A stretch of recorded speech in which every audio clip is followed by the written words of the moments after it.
Is that Rose? Rose, can you hear me? Can you mute yourself, please?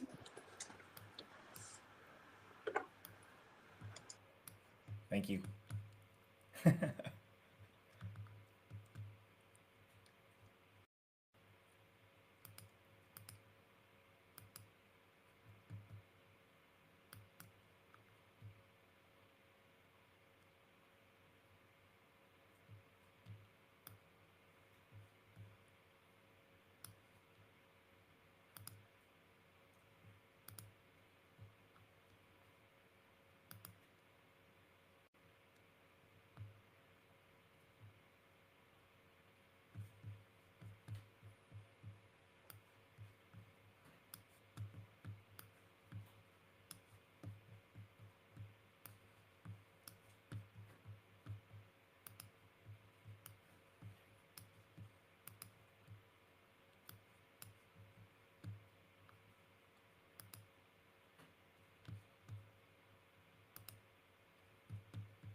For those of you that are in already, we're just going to wait a few minutes until a couple more people join us, and we'll get started. Ola, it says that you have the portrait orientation. If you want to open it to landscape, it might be easier for you to see the presentation.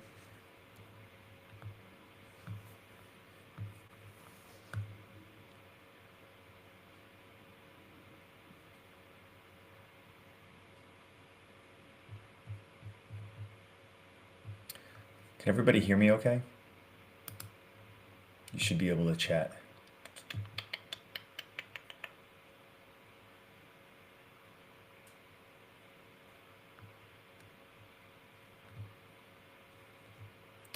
I think so, because I think Rose... Yeah, okay, cool. I see yes, thanks. Awesome. Yay. That's always nice when people can hear me. Can you guys see the shared screen as well?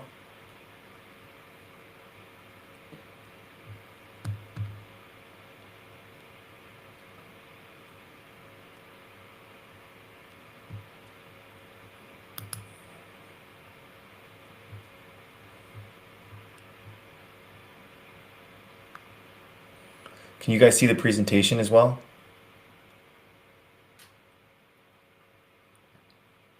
Hope so. Don't see the presentation. Okay, let's try that again then. Share screen.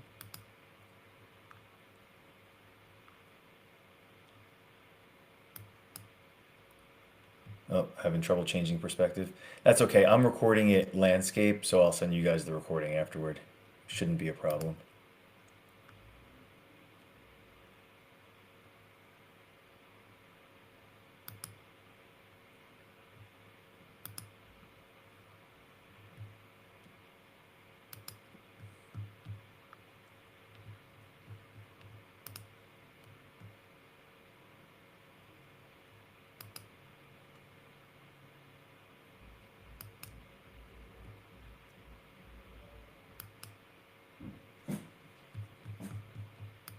Sorry, my dog is going to bark in a second because my daughter's just got home. But I'm sure we all have pets at home, so that's not a problem.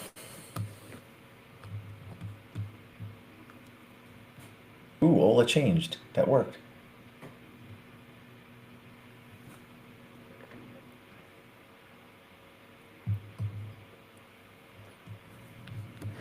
Let me see if I can get this onto presentation mode. Hi, Dad. Hi, baby. I'm doing a presentation. Okay. Baby, I'm online right now. Okay?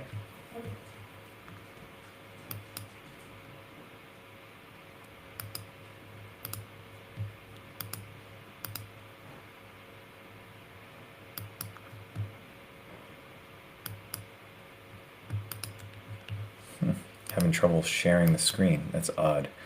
Shared it earlier and it worked. Let me try one more thing here.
Having trouble with the presentation, gang. Sorry, give me 2 more minutes.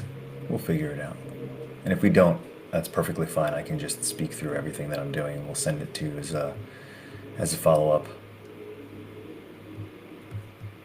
A bunch of people joining. That's good. Hi, Charles. Hi, Irene. Hi.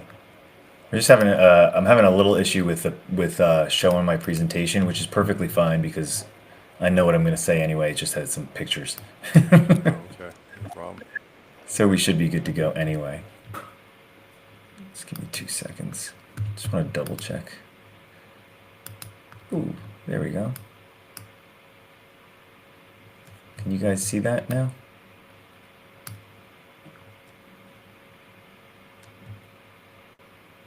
It says it's sharing. I can't see anything yet. I'm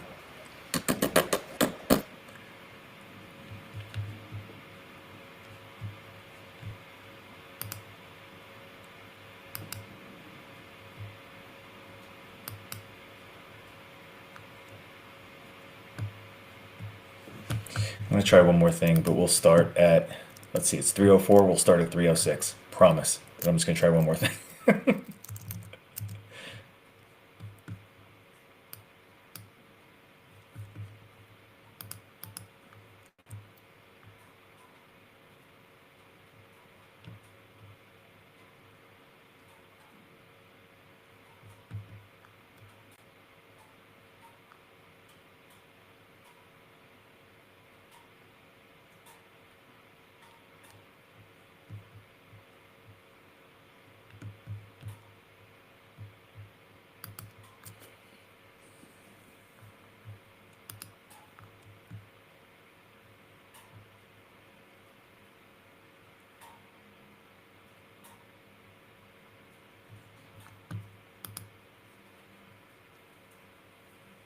Joining my own session. That's very meta.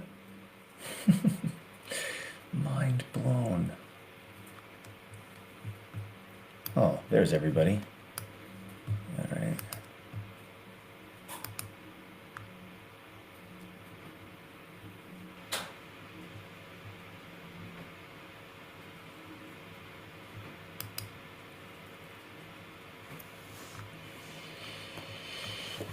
I think I might have figured it out.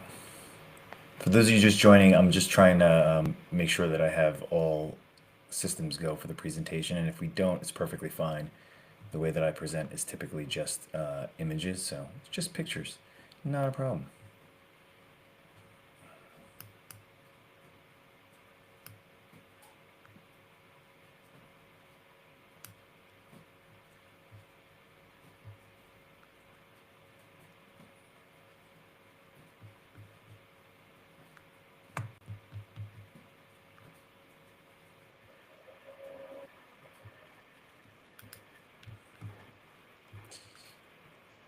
Hi, Irene.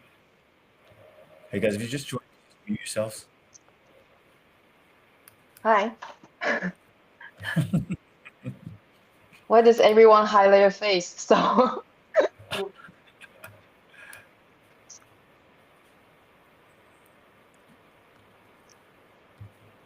Let's see.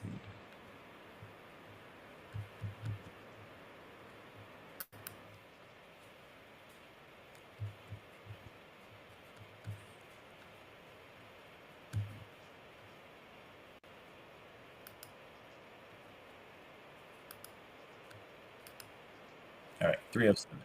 We're gonna get started, even if you guys can't see the presentation. Hold on. Log out of that. I want to make sure it's not echoey. All right, can everybody hear me? Everybody can see me? We're good to go, right? yes.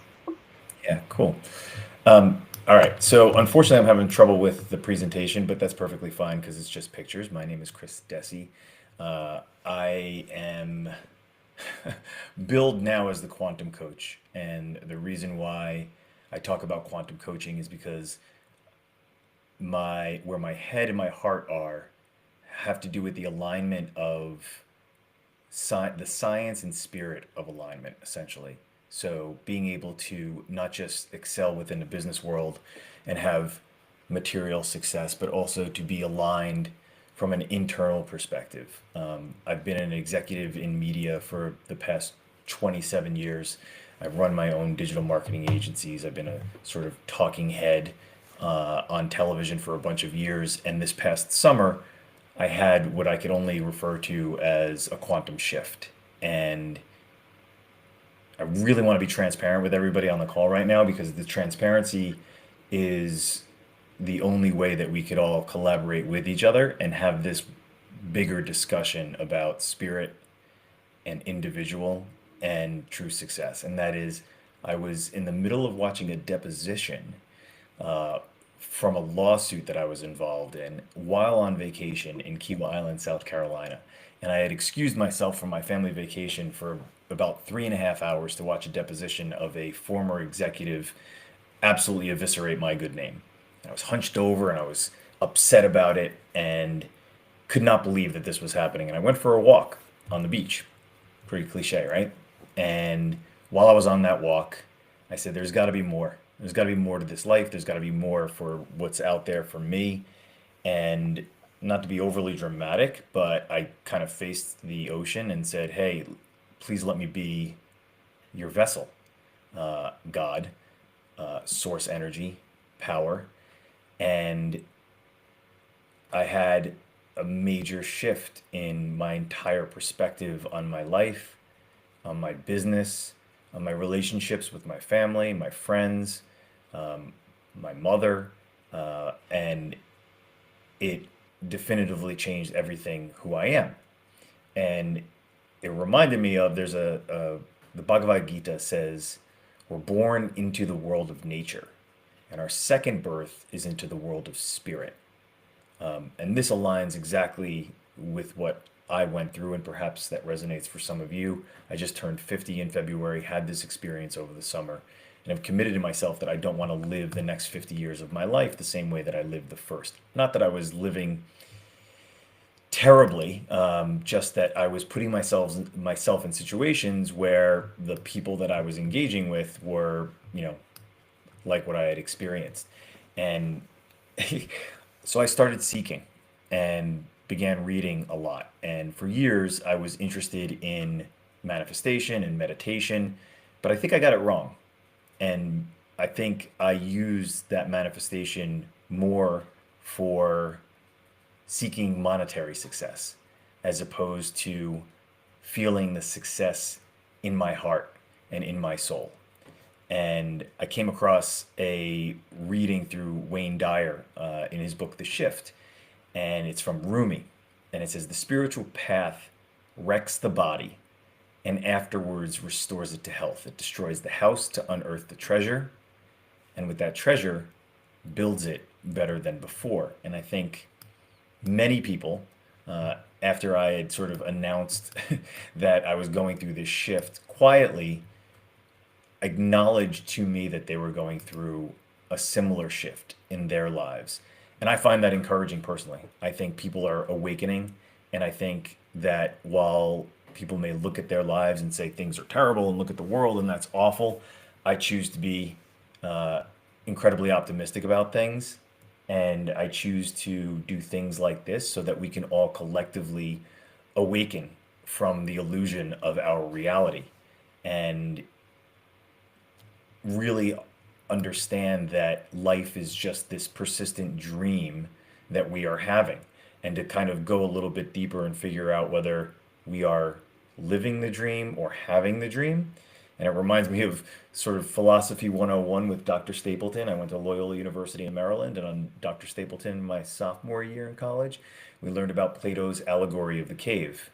And if you haven't heard about the allegory of the cave, it is a parable that Plato shares that about prisoners who mistake shadows on a wall from a fire that's behind them for reality. So the prisoners are in shackles, they're staring at a wall, there's a fire behind them, and then there's sort of people that are holding cutouts of certain images and shapes that the fire is illuminating against the wall. And when one prisoner is freed from this cave, they discover the outside world and they interact with true objects, representing a journey from ignorance to enlightenment. And it's difficult for that prisoner to experience because the enlightenment and going outside, literally and figuratively, enlightenment, burns his eyes. He's not been outside before. And upon returning to the cave, the enlightened prisoner is met with hostility from the other prisoners that are within that cave because their reality is the shadow realm. And their reality is what is projected on the wall. And they prefer that familiarity, that limited myopic view, illustrating how difficult it can be for some of us that are perhaps on a journey toward enlightenment. Everything that I've done thus far when it comes to being the quantum coach and working with my clients one-on-one is that I'm a student too, and I'm going through this with you, and that the goal is eventually to become enlightened, but you will be met with pretty consistent resistance. And sometimes the ideas that you can come across may be challenged and maybe also might stretch your own mind and spirit as to what is reality. And it reminds me of a gentleman, Dr. Thomas Campbell. If you've not heard of him, he wrote a book called My Big Toe, Toe, Theory of Everything. I am very lucky to have had just confirmed that in January he'll be appearing on my podcast, the Quantum Shift podcast. And I've read two of his books, and Dr. Campbell talks about essentially this world, this reality in that allegory of the cave being a simulation. That's his thesis as a physicist, that his life's work has proved to him. And I find that very fascinating because the convergence of science and spirit is really where I wanted the quantum shift the coaching as well as the podcast to converge. And Dr. Campbell talks about how in our society, in our reality, we are taught to cultivate our intellectual side, our brain, our minds, mathematical, quantitative, figuring out models, going to school, learning, taking exams, etc. And that the scale is not balanced anymore. That if you look at it as sort of like an XY axis, our intellectual pursuits are very high. We read a lot, we expose our children and ourselves to education in universities. However, in our modern world, the other side of our intellect, our spirit, our consciousness has been neglected, our intuition. So that scale of intellect and intuition, unfortunately, is out of balance. And Dr. Campbell's goal, and frankly, my mission, what I believe is my dharma, is to allow for both of those to be equally as imparted into our daily lives, for us to work on our intellect, but also work on our intuition. And I'll speak of him in a moment, but I did speak with another doctor yesterday. I just posted him on the Quantum Shift podcast, where instead of saying that we have one brain, he says we have three brains, and that it is the mind, the heart, and then the microbiome in our gut, and how the microbiome actually communicates with our heart and the neuro pathways from our heart to our brain. There are more pathways from our heart to our brain than our brain to our heart, which I found fascinating. I don't pretend to be an expert in science and understand all of those things, and I will continue to take a deeper dive in order to educate myself. But it struck me because it got me thinking about what is it that angers us, and what are the little nuanced annoyances that we all experience in our lives, and is that reality? Pain is inevitable, but suffering is optional. And it reminded me of the allegory of a monk, and it's a Buddhist story that really challenges you to say, do you really know what angers you? And there's a monk, he's at a monastery, and his job every day is to meditate. But that monk in the monastery, while meditating, hears noises of other monks coming and going, and that irritates him. Don't they see that he's trying to meditate? Don't they see that he's experiencing this moment and this joy of the meditation? And he gets very frustrated, and he decides that he's going to leave the monastery for his meditation after he goes for a walk and he encounters a lake, and he says, I'm just going to set up on the side of the lake and I'm going to meditate next to this lake, until he hears a cacophony of birds coming in and leaving, and animals, and everything that's happening around the lake, all of the life that is happening around the lake. And that disturbs him, and that annoys him, and that angers him. So then the next day he says, okay, I figured it out. And he finds a boat that's on the side of the lake. And so he paddles to the center of the lake and he meditates. And he's finally at peace. And he has a beautiful day of peaceful meditation. And nothing is interrupting him, and nothing is angering him. Until one day, when he goes out to the center of the lake, he sees another boat coming toward him. And he's so annoyed. And he's in his place of peace, and he's screaming at whoever is on that boat, please stop, please stop. And then boom, the boat hits into his boat. And he realizes that the boat was empty. It had just gotten pushed off on the side of the lake and into the water. And it challenges us and this monk to really dig in and figure out what it is that annoys us on a day-to-day basis, and what are those things that take us out of our present moment, and to really challenge ourselves and to say, are they real? Again, I said it earlier, pain is inevitable, suffering is optional. For me, that's where my work is. I know that that's something that I need to take care of. My meditations extract me from that, and I try to pull myself away from that reactionary perspective, in order to pull back and realize that it's not the things around us that are angering us. It is our perception of the things around us that anger us. And there's another parable that I just read about where there are three people walking past the parrot, and the first person walks past the parrot, and the parrot goes, "Rat, rat, rat," and he goes, "Oh, what an awful sound of that parrot." Second person walks past it, and the parrot goes, "Rat." He goes, "Wow, what a beautiful parrot. That was such a beautiful, beautiful noise." And the third person walks by, and the parrot goes, "Rat," and he goes, "Well, hello, Mr. Parrot. My name is Bob," and has a conversation with it. And nothing resoundingly profound there, but the idea being that those three people had three very different experiences with that parrot and with that world. And conceptually, it is that in our universe, we are happening to our world. It is not the world that is happening to us. That our perception and the way we see things and the way we experience things around us, that is our reality. That the universe and consciousness need each other. And the universe wouldn't be here without consciousness for us to observe it, but we are being observed as well.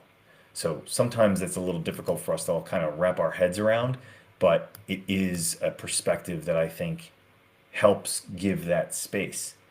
And Lao Tzu in the Tao Te Ching says, in the pursuit of knowledge, every every time something is added, pardon me, in the pursuit of knowledge, everything is added. In the practice of the way, every day something is dropped.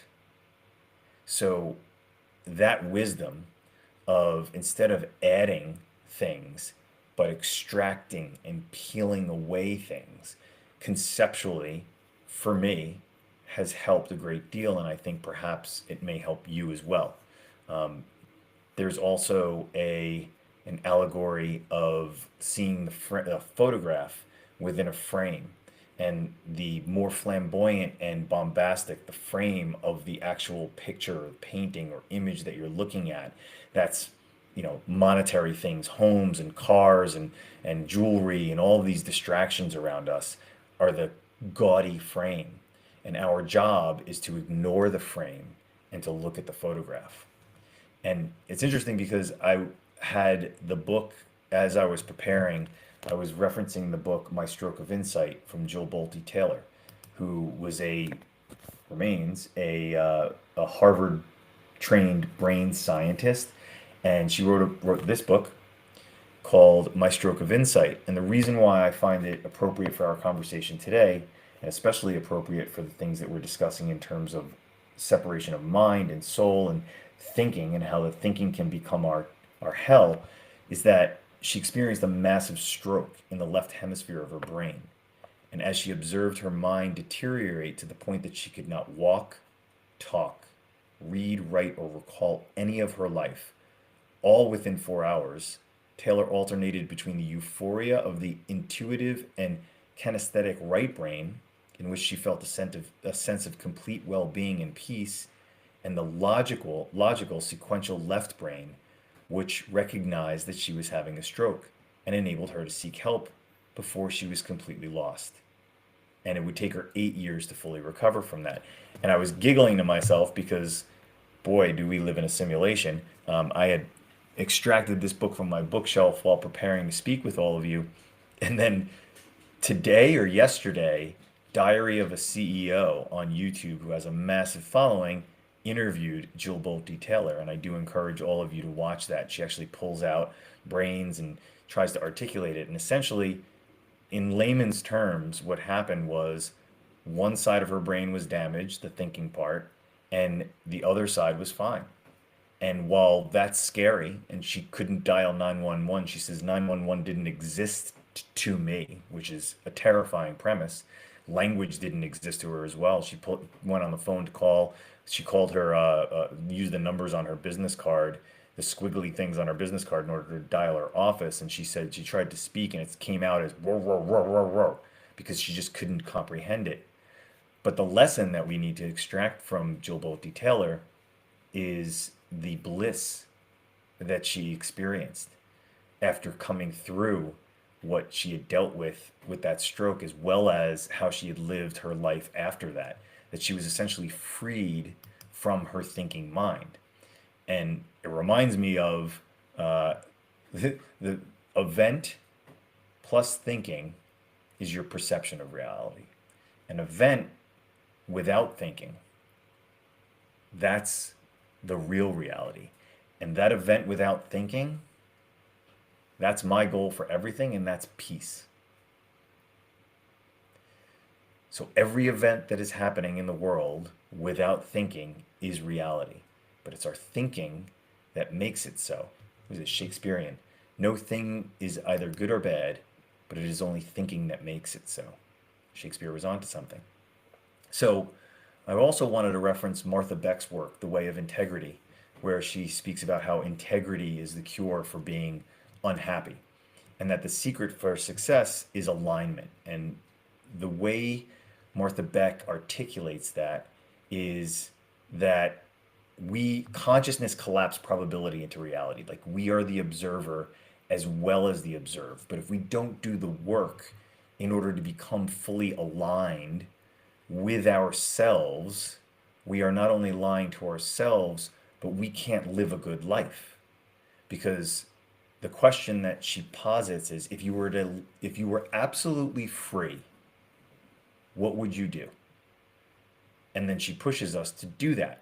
And then she observes that all of us will have the pushback of I have responsibilities. I can't do that. I have to stay in this city because my parents are aging, or I have to stay in the school district because my kids are doing X, Y, and Z, and I can't leave that job. I've been at that job for 20 years. I wouldn't know the first thing and where to go. And her pushback is that absolutely true? For you to challenge yourself and say, well, is that assumption of that roadblock definitively true? And is that something that I will accept? And that's where the challenge starts. So we're going to do a little exercise from Martha Beck's Way of Integrity. And I want you guys to you can keep track of this either on your computer or with a pen and paper. And I'm going to ask you there are 28 questions, and it's just a true-false question. So I'm going to tear through these quickly, and at the end we're going to score, and we'll talk a little bit about what that score means. Again, just true, false. In general, I see people as good and lovable. True or false? I sometimes feel my daily activities are meaningless. True or false? I adore the company of my friends and loved ones. True or false? My job, includes the job of homemaker, feels like a heavy burden. True or false? I feel on purpose, meaning that you're fulfilled even on the most ordinary day. True or false? I have trouble sustaining loving relationships. True or false? I have frequent infections, colds, flu, etc. when people around me aren't sick. True or false? There's an undercurrent of contentment that supports me at all time. True or false? I get to make a living doing something I love. True or false? I don't feel really seen and understood by anybody. True or false? I believe my presence is changing the world for the better, in small ways or large. True or false? My relationships are often troubled by anger and mistrust. True or false? I don't need any mood-altering substance or exciting activity to feel great. True or false? Other people seem to be accomplishing great things, but I just don't measure up. True or false? I have friends whose company I don't really enjoy. True or false? I sleep deeply and restfully almost every night. True or false? I can almost always count on my loved ones to understand me. True or false? Though frightening things sometimes happen, I always feel basically safe. True or false? I have aches, pains, and fatigue that limit my activities. True or false? I frequently feel annoyed at whoever happens to be around me. True or false? I love my job, and I can't wait to get to it. True or false? I often feel so worried I don't sleep well. True or false? My life is full of love and companionship. True or false? I don't feel as if my work contributes anything important in the world. True or false? Even when people around me get sick, I almost always stay healthy. True or false? I often feel an underlying sense of sadness or despair. True or false? I believe everyone's essence is basically good. True or false? Number 28, I feel angry even when I'm alone. True or false? Now, everybody have their answers. We're going to count the words that you circled or wrote down, and we're going to write the amount. So if you wrote 9 of the, oh, jeepers, I messed it up. Gosh darn it. Anyway, you guys, I messed that up royally because there's a grading system on the page and I thought it was just true or false. I apologize. My goodness. Well, if you were below a certain score, the idea is to say that you live in an unusually high state of integrity. You may have spent time in the dark wood of error earlier in your life, but you know the way out. And this book might be a nice refresher. It's essentially just a mirror that we're holding up to our lives. And even though I messed up the scoring of that, I do think it is still a very good exercise for us to go through in order to figure out where the hiccups are in our lives and how we can fix those hiccups. So, which actually rolls into a Buddhist saying, which is tension is who you think you should be, and reality is who you are. And that is perfectly aligned with the book of Martha Beck's book, The Way of Integrity. And really, the challenge there is for us to ask ourselves those questions that I just went through and be as honest as we possibly can with us. And it reminds me of a million years ago, 15 years ago, when I first got into social media and I ran a social media agency. I used to say that social media was like the truth machine. There was a science fiction book by an author named James Halpern, and he talked about the truth machine, how it would protect borders and how things, while at first would be very difficult, it would make our world a better place. And I posited back then incorrectly that social media was going to be like the truth machine, that our lives would be exposed and people would see the truth of us. And it became the complete opposite of that. However, what Martha Beck is speaking about is that the only way for you to find the path to true happiness is to understand that you have to be living in integrity. So, how do you know that you're not aligned and not living in integrity? That's based on those answers to those questions, right? Do you feel purposeless? Are you in bad relationships, whether that be romantic relationships, relationships with your friends, relationships with your family? Do you have low energy? As a result of those, do you have bad habits that you can't break? Meaning, alcohol abuse, drug abuse, addicted to sex, addicted to porn, any of these things that could potentially bubble up. Of course, you're looking for an elixir if you're not living integrity and all of these things are going sideways, because you're trying to ease that pain. So the concept is to find alignment and to figure out where you are in that process by taking a hard look at everything in your life. Not just figuring out, oh, am I fulfilled at my job, but am I fulfilled at home? Am I following my Dharma? And in those writings, we realize that intention plus imagination plus belief, that really equals manifestation. It's not the way I was fooled. I'm sure many of you read the book The Secret a million years ago, and I had interpreted it solely from a monetary perspective that was ask, believe, and receive. And now I see it as something different and much more profound.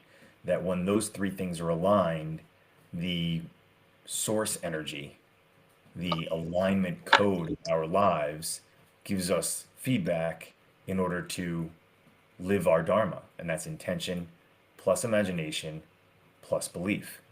So we're going to do another exercise. I promise I won't mess this one up. So on a rate of 1 to 10, 10 being the most happy, how happy are you with your life? Think about that for a second. 10 being the most happy, 1 to 10, how happy are you with your life? What will make it a 10? If you understand that, I'm sorry, somebody, could you guys just put yourselves on mute? There's somebody kind of going in and out that's not on mute. And if you ask yourself what will make it a 10, that's what I want you to do. It sounds ridiculous and it sounds almost too simple, but it's a difficult thing. And after I read that book, I really put some serious work in to try and figure that out. And frankly, gang, you're on the receiving end of what I believe is my Dharma, and that is to interact with as many human beings as possible to bring these teachings and the things that I'm learning along the way and the concepts and the philosophies and the ancient wisdom, frankly, so that we can all evolve together, and to open my mind and my heart so that via my podcast I could bring luminaries and individuals on their own path and on their own journey in order to allow all of our vibrations to rise.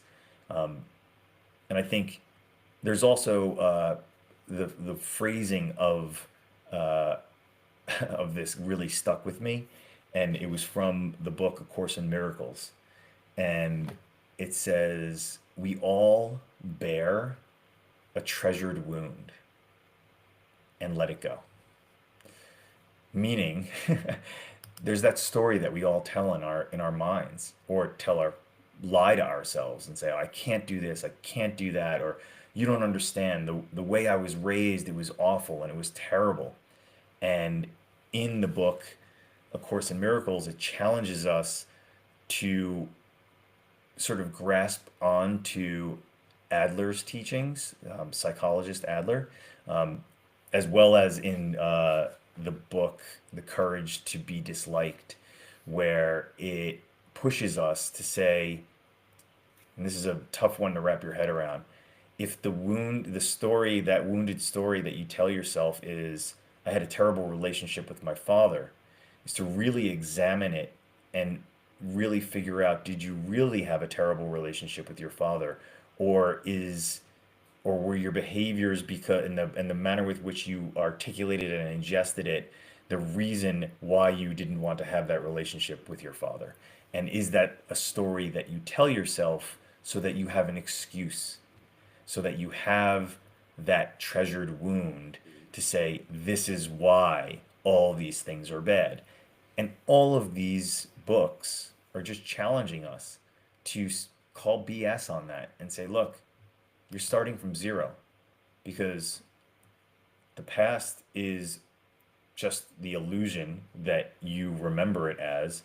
The future is your imagination, and all we have, literally all we have, is this present moment. And that led me to exploring things around the wisdom of our heart, the wisdom of our brain, and the wisdom of our biogenome and our gut and what's happening there. And I think there's a meditation app that boy, Sam Harris has a meditation app, and I'm forgetting the name of the app. Um, anyway, in the meditation, what Sam does, and I encourage you, if you're all in the practice of meditating, to try this. In the midst of the meditation, he challenges us to define where we're meditating from. Like, where is our physical body? Where is our brain? Where is our skin? Where is our face? To feel, where am I meditating from? Where are the thoughts coming from?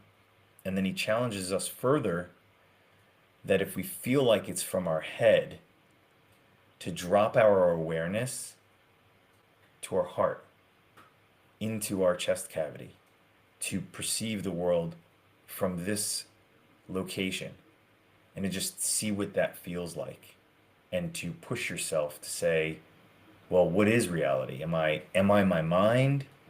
Am I my heart? How can I see myself? Can I project myself outside of myself and see what the world sees?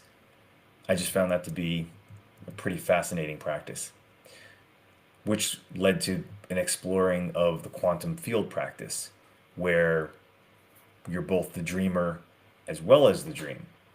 So part of that led me to the remembering process, which is a book by a friend of mine who I grew up with. I grew up in Mahopac, New York, Daniel Barrett. He's a musician, a producer, and while interacting with a client many years ago who he was producing an album for, Daniel brought to fruition an exercise that he would use with musicians. And he happened to bring it in front of somebody, Joe Vitale, who you may recognize from The Secret. And Joe was the guy that he was doing music with. And he, pardon me, I just need to take a sip of water. My dog needed a break too. But the remembering process that my friend Daniel brought to Joe Vitale had to do with trying to get out of his own way when attempting to create music. Buddy, you okay? Sorry, gang. I think you might have heard something that upset him. You cool? You good? Okay. So the remembering process is a way to get out of your own way, to be able to say, okay, when you're thinking about this song, project yourself into the future and try to remember how you got to the end result of the song. So I want us to do this one together. Promise I won't blow it like the other one. But this is a time travel meditation from the book, The Remembering Process. Again, it's Daniel Barrett and Joe Vitale. If you guys want to grab the book, I'll send you all links afterward. But I want you to think about this. So when you're ready, okay, you don't have to do this now, obviously, but you're going to lie down, sit comfortably, close your eyes, breathe deeply for a few minutes, and imagine a special room in your mind's eye. One with two comfortable chairs facing each other. You're sitting in one chair, and the other chair is for your future self, the person that you're going to become 5 years from now. Your future self knows everything that you know, as well as everything that will happen to you during the next 5 years. Now, imagine having a conversation with that person. You can ask anything that you want, and you're going to listen for the answers. Then when you're ready, you ask your future self, that person that you're speaking to get up and leave the room. And imagine that your past self from 5 years earlier walks into the room and sits down. Now, you're the future self. You are that person. And you have to take a moment to recall what your past self has been going through. What was your life exactly like 5 years ago? Imagine your past self asking you questions about how your life turned out, and see yourself answering with empathy, understanding, reassurance, and I'll add love. That's not in there, but absolutely with love. And tell your past self about some of the challenges that will be coming up in the years ahead. Challenges that you've faced already, but you're kind of warning them. And when you finish connecting with your past self, imagine that your future self re-enters the room. And all three of you stand up. Your bodies begin to glow and become translucent. You float toward each other and merge into a single being of light. And when this happens, you may experience an intense release of emotion. I promise you, you will, because I did this on my own. The three of you are now an integrated whole, a single being who exists outside of time. And this being is the real you. I encourage you to try the meditation at least once. The meditation was put into the book by Daniel and Joe Vitale, and it's from Steve Pavlina and his book, Personal Development for Smart People. So you may want to access that as well. But I found that exercise and that meditation be absolutely transporting. Part of that and part of the remembering process, really, from my perspective, is to just quiet your mind. That if you project yourself into the future and you try to remember the good things that happened to you, part of Daniel's push is to be as specific as you possibly can. What were the clothes? What did the clothes on your body feel like? What was the temperature? What were you eating? Were you in a good mood? Were you in a bad mood? Although he does warn, he uses an acronym, HALT. And he says, don't do this if you are hungry, angry, what was it? Oh gosh, I'm blowing it. Hungry, angry. I'll send it to you guys later. I'm losing it. And I don't feel like thumbing through. But if you're hungry, if you're hangry, don't do the exercise. You have to be in a good state of mind. And then he encourages us to draft a letter of congratulations to your future self for having accomplished all of the good things. I'm in the process of doing this. I strongly encourage all of you to do it, that if you're really doing this work and you're really looking inward and you're really trying to evolve and really trying to get to a place where, for me, my goal through all of this is one word: peace. Daniel also mentioned something in the remembering process that I found profound, and that is the upper limit problem. And the upper limit problem is that we put brakes on our positive energy and our success and our love. And as I was reading that, preparing for this today, it struck me that yesterday, when I on the Quantum Shift podcast, I spoke to Dr. Howard Eisenberg, and one of the chapters of the doctor's book is titled "Stretch Your Mind to Shift Your Reality." And when I dug a little bit deeper for the doctor to unpack that for me, something banged a gong, frankly. And if you guys watch the podcast, I encourage you to do so. In the podcast, I talked about what the doctor had written in his book and how I felt it was profound because I'd never thought of this before. And he speaks about how the scientific community essentially denounces anything having to be outside of the realm of what they perceive as quantitative left brain activity. And for him, as a medical doctor, that was a head scratcher. And he presented evidence to that. And his evidence was we, humanity, have not come to these profound scientific breakthroughs like Einstein or whatever it might be by following the scientific method.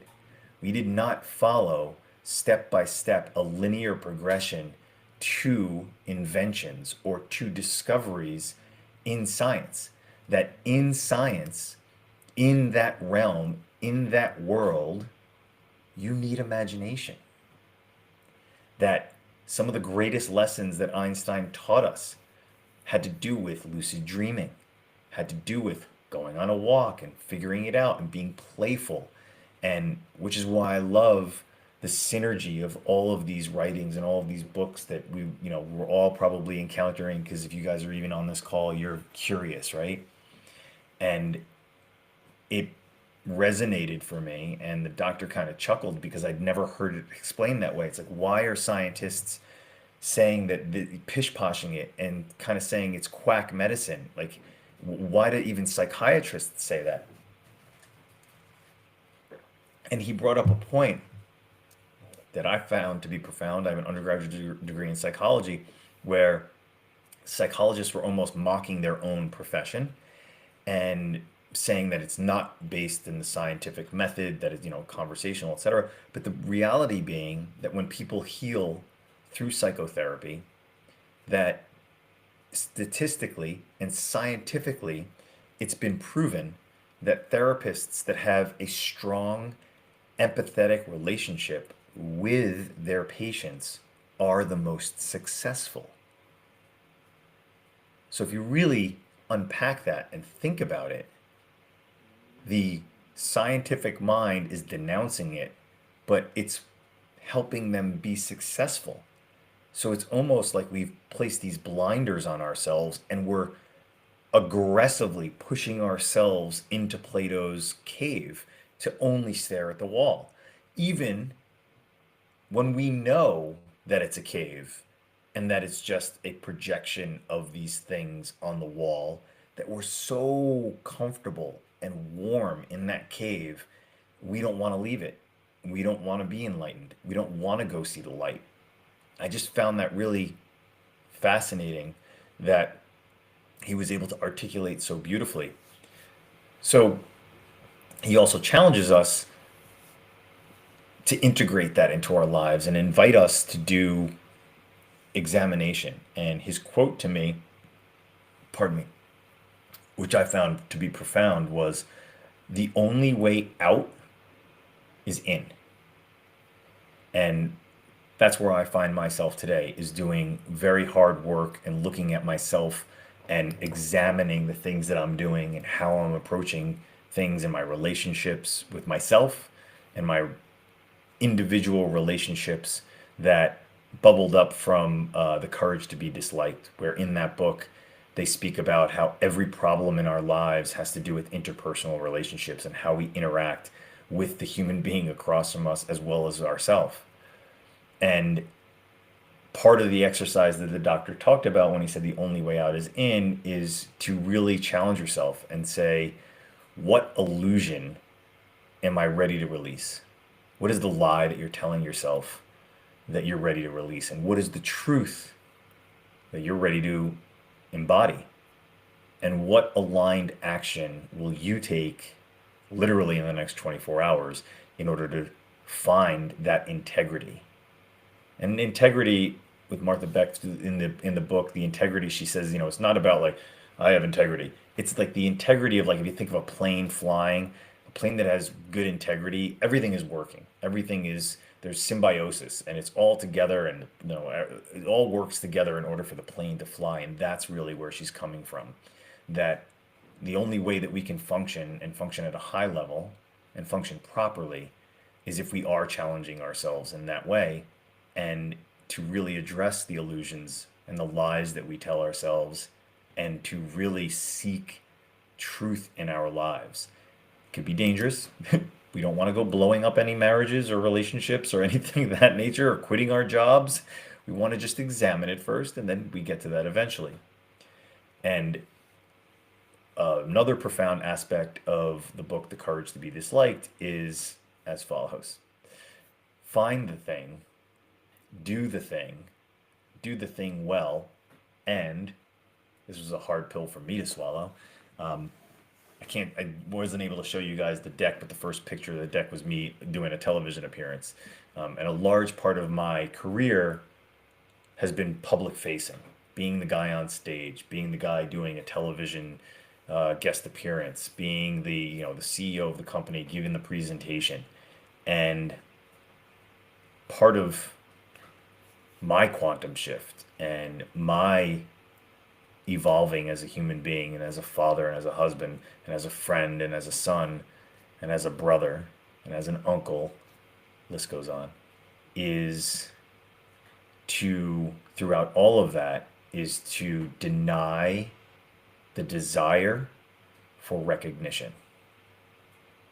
And that is, I believe, one of the most critical elements of this work, if in fact you are on that journey, where if you're being honest with yourself and you're finding wisdom in that truth, and you are defining the thing, your dharma, your real true calling, but if you can release that desire for recognition, then that's really your thing. That stung, that hurt. I've probably spent the past year and a half almost there, except for denying the desire for recognition. And that's where I was going wrong. And I found that to be definitively profound, and brought me to this exercise, which I'd like you all to do with me. So, in the book, Martha's book about integrity, she talks about how she wants us to think about this. So, if you put your hands out like this, and in your mind's eye, you think about all of the bad things that you hang on to, or like the bad behaviors, the bad habits, and you picture it as a thing in your hand. For me, when I did it, I pictured it as like a little lion. It's kind of clawing at my hand, and it's roaring, and it's really angry, pissed off, and it's just roar. And those are all the bad behaviors, right?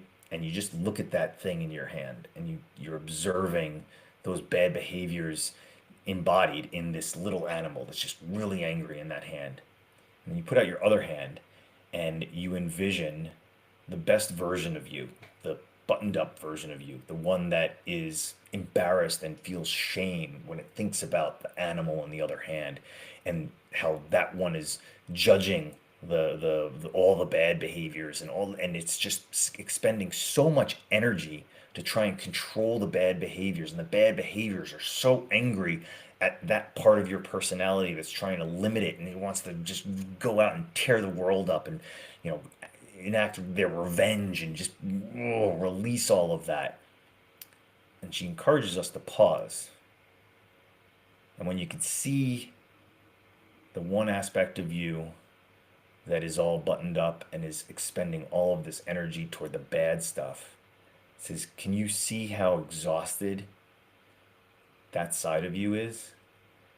Can you acknowledge how exhausted the other side is? And can you look at both sides of yourself and can you observe that? And she says, the observer, the one that's looking at both of those, that's the true you. You are the observer. In the book, she says, welcome home. And man, that knocked me on my backside. I hope you find that to be similarly interesting and compelling for you. And kind of reminded me of in the conversation that I had with Dr. Eisenberg yesterday. He says, the universe is dreaming through you.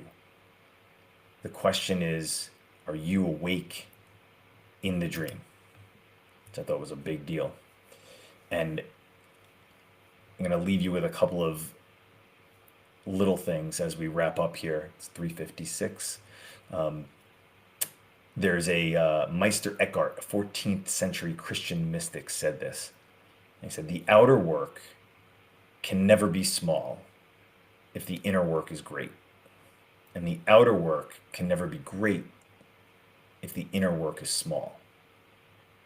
I don't know about you, but I think I've gone wrong a couple times in my career and in my personal life by getting really frustrated. Like, why isn't the outer stuff happening? Why isn't this working the way I want it to work? I'm working so hard. I'm working 15 hours a day. I'm grinding. Why isn't that success coming? What's going on? And get angry, get angry. And it's really a challenge and a call to arms for all of us to look internally and to be the observer and to give ourselves some grace and to modify what we've been told success is and to modify the lie that we've allowed our culture to tell us and ourselves to tell us. And I'll leave you with this. In 2015, I was in my parents' house and I was leaving my father. He was in hospice care, living with ALS, Lou Gehrig's disease. And we'd been kind of running shifts with my dad. And he was kind of in and out of consciousness. And there was one evening when I was leaving, and as I'm walking out, he kind of popped up and he said, Chris. I was like, yeah, Dad. And he said, keep up the good work. I was like, okay, cool, Dad. Love you. Bye. And within about 48 hours, my father passed away. And I realized that those words, keep up the good work, were his last words to me. And that's really what I want to end with for you, is I want you all to keep up the good work. Because by virtue of you even being on this call, you're working at it. And we are all definitively connected. We are one consciousness. Each individual is just the consciousness having its own experience so that it can go back into that universal consciousness and allow that consciousness to continue to evolve. What I believe is to continue to evolve to pure love. And I think that that is our purpose on God's good earth, whether it be a simulation, computer-made simulation, whether it just be we are consciousness manifest. I don't know. But I do know science is starting to prove that we are all definitively one consciousness. And I feel that. Hope you guys feel that too. It's Friday afternoon, 3:59. Thank you for your time. Again, my name is Chris Desi. I have no sales pitch. I find joy in coaching executives that are going through similar things that I am. If you want to work with me, you can go to torqueapp.ai or just Google Chris Desi, and you'll find all the information that you will need. If you want to schedule a follow-up coaching call with me, I typically charge about $1,200. For anybody on the call, it's $199. So I thank you, and I wish you a lovely weekend, and Keep up the good work, gang. Bye, everybody. Bye, Irene.